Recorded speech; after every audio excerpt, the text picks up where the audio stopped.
Agree to disagree, that's the way it's gotta be. Tuning out in harmony. Agree to disagree, that's the way it's gotta be. Tuning out in harmony.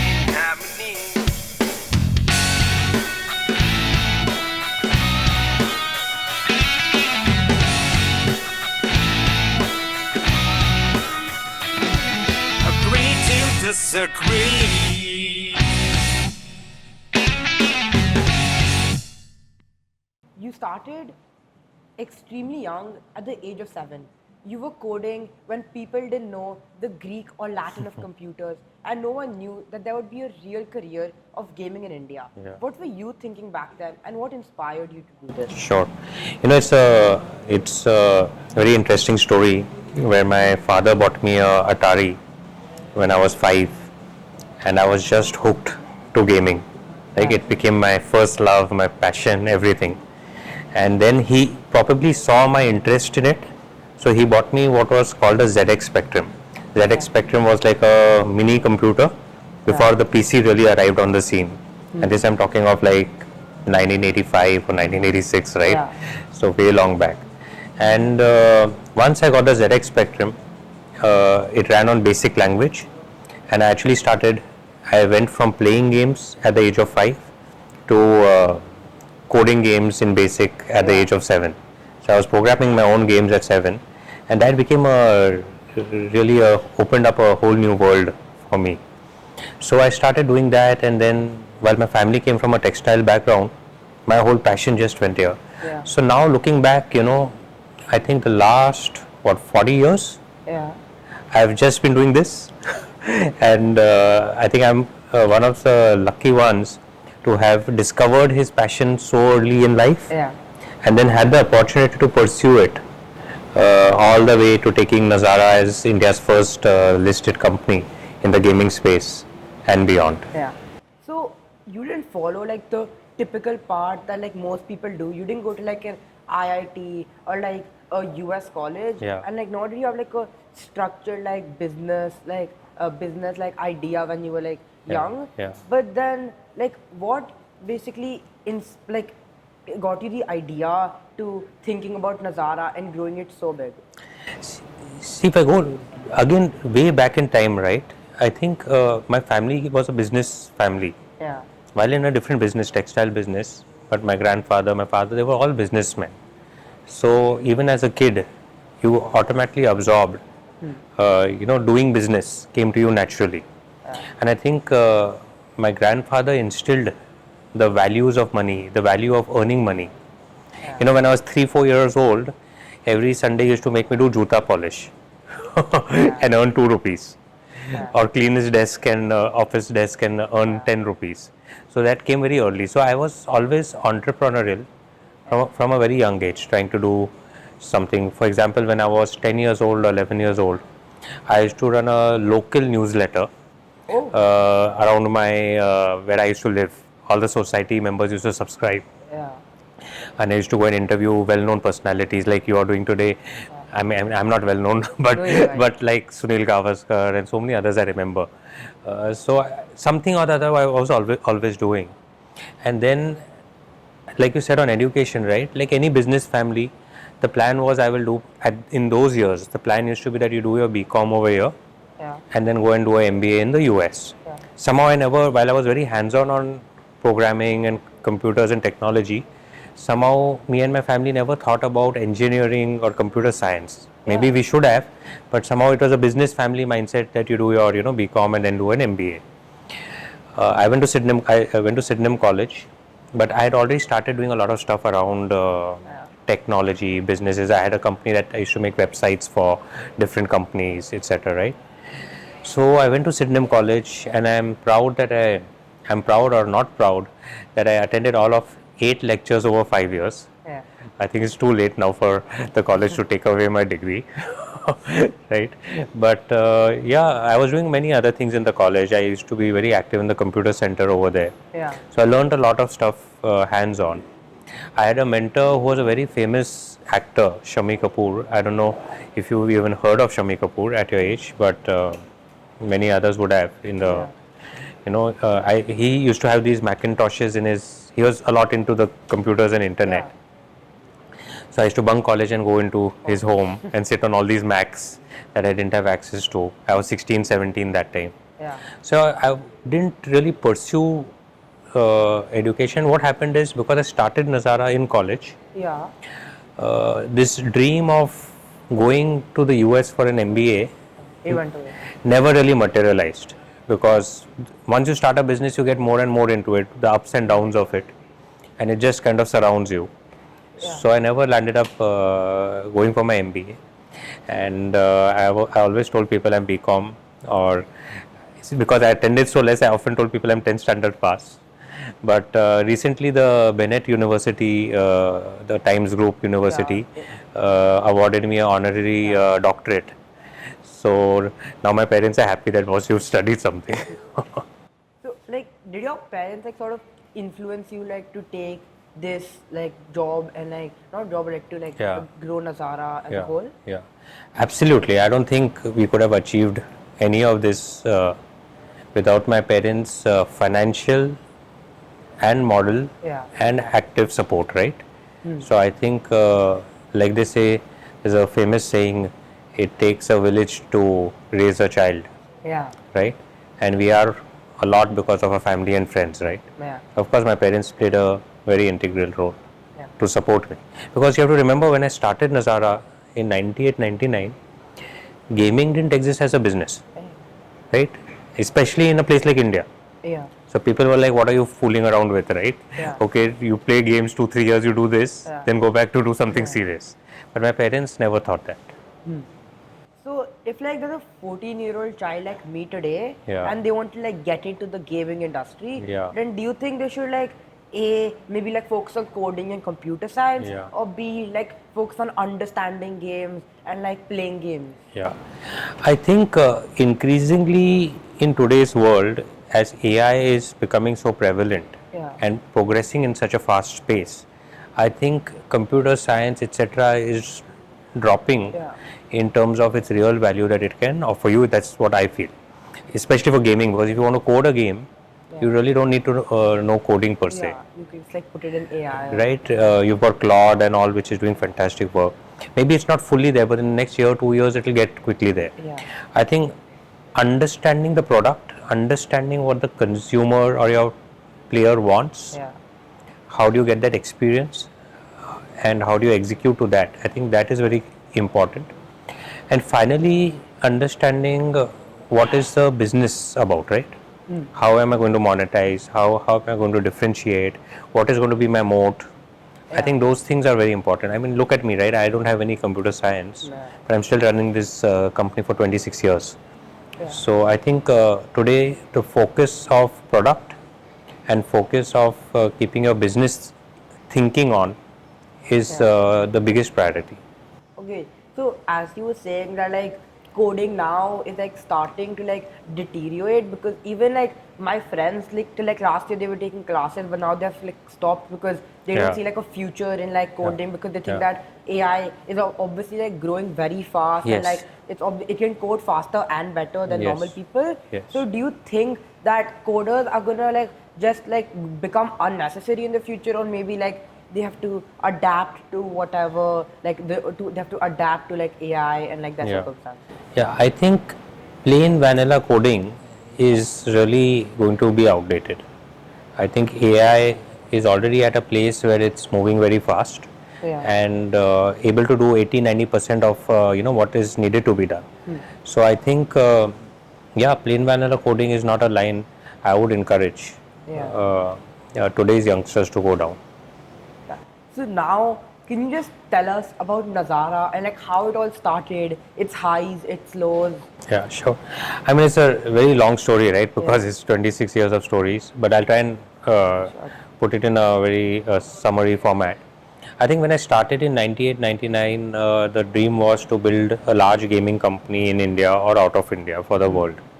but technology wasn't so prevalent in India, especially. People didn't have PCs or consoles to play games on. The mobile phones had not really become gaming devices. So originally I was doing games online. It was Nazara.com, and I was doing games based on Flash technology that could be played on browsers. But that didn't monetize well. I was too early. Then the .com crash happened. So 3-4 years I struggled quite a bit. I even went into debt, and it took me some time just to get back to ground zero, you can say. By 2004 I got back to ground zero and thought of making a fresh start. At that point of time in India, the only way to monetize gaming was to partner with the mobile operators. And I was trying to partner with Airtel, etc.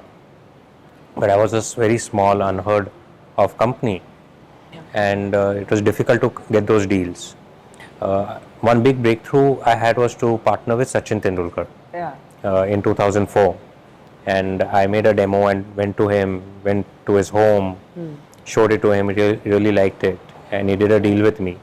That was the first time Nazara really came into the limelight, and became credible. We were able to get these telco deals that started our monetization.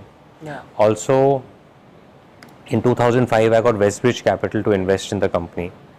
6 crore rupees, which at that point of time was a large sum of money. And that was my first breakthrough from a financial investor coming on board. So I think that's how we really got going in 2004-2005. After that, I took the telco gaming business to about 50 countries in 150 telcos, and monetized that very well. I ran a very, I would say, tight, lean and mean operation. My favorite quote was Muhammad Ali's "float like a butterfly, sting like a bee." So it was really run a very lean and mean operation. And then when the opportunity comes, grab it fast. So I had raised only 12 crore rupees by 2007 from Westbridge. But by 2014, I had made profits of about 200 to 250 crore rupees. On this business that I was running. Thereafter, we changed our model, and we said, we will become a diversified gaming platform. We will enter a variety of different spaces in gaming, gamified learning, so a variety of such different businesses within gaming. And rather than starting each of this myself or ourselves in the company, we started investing and acquiring other companies in a new model we created called Friends of Nazara. And over the years, that has done very well for us. And today, Nazara is really a globally diversified gaming company across mobile, across PC, console, across new technologies like VR, Web3, AI, etc. Right? So that's how we've grown. We IPO'd the company in 2021 and became the first gaming company in India to have a listed entity. Also crossed $1 billion in market cap. So it's been a great journey. You talked about Sachin Tendulkar, but generally people feel like deals like those are impossible. But I heard you didn't overspend on the deal. So how do you manage to convince him? Look, at that point of time, I didn't have the option to overspend also. I couldn't really afford to pay Sachin Tendulkar what he demanded that time. In those years in 2004, 2005, Sachin's endorsement fee used to be maybe $1 million a year, right? There's no chance I could pay even anywhere close to that, right? It was a very small company. But I think what I did well was, one, prepare very well for the meeting with him. I actually made a cricket game where you could play like Sachin. And went and showed it them. So he enjoyed, seeing himself in a mobile game. And I told him that it's not about monetization, it's more about showing your fans that you are connected to them and you are, reaching out to them. So he liked all those things. You connected personally to him. And I was also 20, maybe 23, 24 that time. So he felt, this is a youngster trying to do something, let me support him. So I think these things came together for Sachin to work with us. So when you said that you failed with the browser thing, then did you ever feel like you were gonna quit, or did you ever feel like this business is not meant for the market in India? In those years, I would say from 2000 when the .com crash happened to 2004 or 2003 were some of my toughest periods. I was 21, I was down, I had a 3 crore debt which I had to pay back to people for that borrowed money to run the company, which went into losses. So I think 2-3 years was a difficult period, but now in retrospective also say that was my best MBA that I did, right on the streets of Mumbai, figuring out how to do things. Of course, it was not easy. You would have sleepless nights. I would wake up at 4 o'clock every morning thinking how I'm going to pay the next salary of my team. So those were the struggles, but I think there was also some optimism, some hope that there will be light at the end of the tunnel, which eventually happened. It took 2-3 years, but yeah, I don't think I ever felt. I did feel discouraged at many times, but I never thought of really leaving the battlefield and going. Yeah. So, what does a day in the life of Nitish Mittersain actually look like? Like, I know you play a lot of like pickleball and you play the saxophone. So, how do you manage to like balance your work life with fun? Yeah, I think for me in 25 years I've learned. If you ask me my entire journey, right, what matters to me is what I call the 3 P's. It's really passion. You should do what you're passionate about, and you should find new passion all the time to keep your reinventing yourself. You should be willing to persevere. Perseverance is very important because nothing comes easy. If it comes easy, good, but if you really are passionate about something, you should be willing to persevere and pursue it, even amidst failures. And the third thing is positivity. You need to be positive and optimistic about everything. So for me, I think whether it's time spent with my family, which is very important. Obviously, this work consumes me all the time, and it's not about how much time you're in the office. It's you're always in the back of your mind thinking about your work, right? It's really a 24/7 kind of thought process. But I also like to invest my time in hobbies. I've enjoyed music always, so I play the saxophone. I've been in a jazz group. I learned Krav Maga, which is a Israeli martial arts. I like to focus on my health. I've been enjoying playing pickleball. We now own the Mumbai Smashers pickleball team, which is the Mumbai team from the official pickleball league. So yeah, we keep trying to do something or the other. So like your entire business is based on digital engagement and like people like being and playing games, but there's nowadays a lot of skepticism and criticism about like people being addicted to these games. So do you think that's like actually true or it's over exaggerated? Yeah, look, I think the way to think about it is any addiction or anything done in excess is not healthy, right? Whether it's playing games or eating junk food, etc., right? If it's done in moderation, it's okay. I think gaming today does have its positives. You have, when kids are doing it, their dexterity is improving. They're, they're thinking ahead. They're thinking fast. So I think a lot of research has been shown that gaming does add a positive value, especially in a world that is increasingly digital. You can't go away with it. You are entering a world that is AI, metaverse, etc. And if you are not a digital native, you are going to be handicapped and you'll be left behind, right? So I don't agree with parents who try to keep their children completely out of this. At the same time, gaming can be addictive, and therefore moderation is important. And the way to think about is, especially for children, because I have young children also, is that are they doing everything else that they're supposed to do well and happily, right? So are they waking up on time to go to school? Are they doing well in school? Are they doing sports well? Are they doing a variety of hobbies well? Are they generally happy? If that is all there, then some gaming is fine. I don't think we need to be very restrictive. But if you see that because of gaming, these other aspects are starting to suffer, then as a parent, you need to step in and kind of balance it out, right? That's the way I think about it. So like on a daily basis, how many hours do you think or like minutes should be spent on gaming? Yeah, I think it's a controversial topic. Because a lot of especially mothers get angry with me about this topic. But I would say 30 minutes to an hour is okay. But like I said, not at a cost of everything else you are supposed to do, right? Maybe on weekends you can do a little bit more. Don't ask me how much time I spent when I was growing up.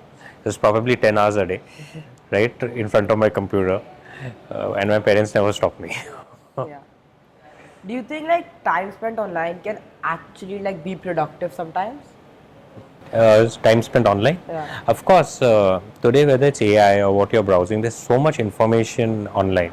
Yeah. Also, you can, as a young kid, self-educate yourself a lot. See, education itself is changing.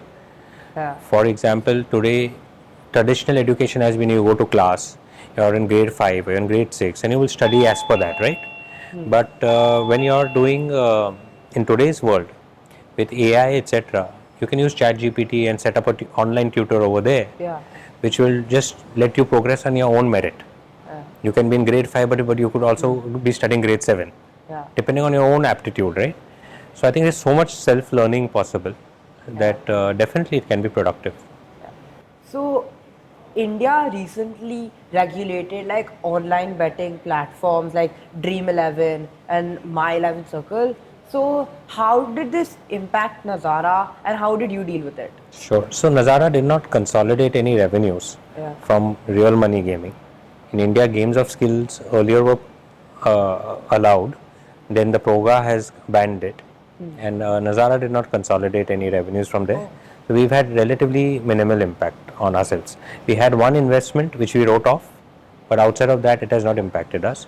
Today, about 90% of our revenues come from international markets. Oh. So we invest in the ecosystem in India as this market grows, but a lot of our revenues today are coming from global markets. Oh, so it hasn't like Yeah. impacted as much. Yeah, Okay. we have also entered offline gaming and offline experiences. Smash. So we own Smash. We own a kids soft play center called Funky Monkeys. Yeah. So a lot of offline activities also that we are doing in the gaming and entertainment space, and linking it to what we do online. So now that AI is like growing rapidly and people can just like create games and create stories so easily, what do you think is going to be so uniquely important that a human has that an AI can't do? That's a tough question actually, because as I'm seeing, there's a lot that AI can do, right? But I think at least at this point of time, the biggest things that AI can't do is maybe human emotions, not Yeah. yet, empathy, and human relationships. Yeah. I think these are very important things that will, at least in the foreseeable future, continue to be the privilege of human beings. Do you think AI can like maybe like not know like what markets to go in or like like what the consumers actually want and that's like uniquely important like uniquely there Yeah, for I think the way to think of is AI is really you can use as a entrepreneur, as a very close friend of yours Yeah. or an advisor for you, and it can help you sharpen your thoughts very quickly.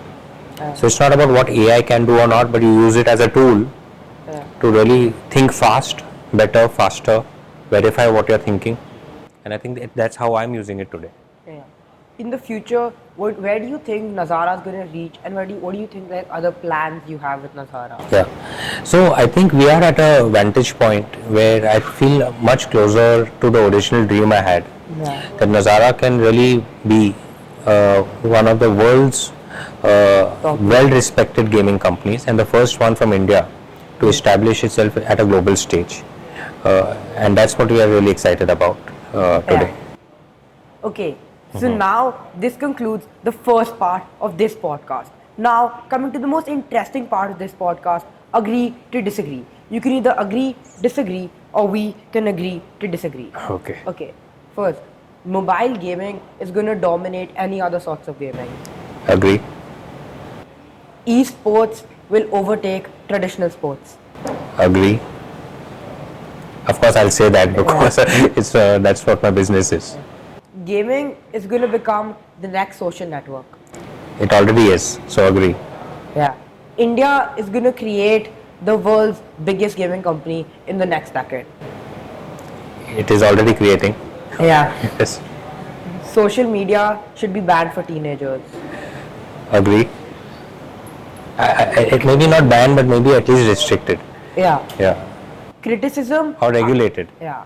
Criticism about social media and gaming is over exaggerated. Agree. Gaming can become as like productive as traditional hobbies if they do it right. Absolutely agree. Yeah. So then that brings us to the end of this spectacular podcast. Thank you so much, Mr. Nitish Mittersain. Super. Thank you. Thank you.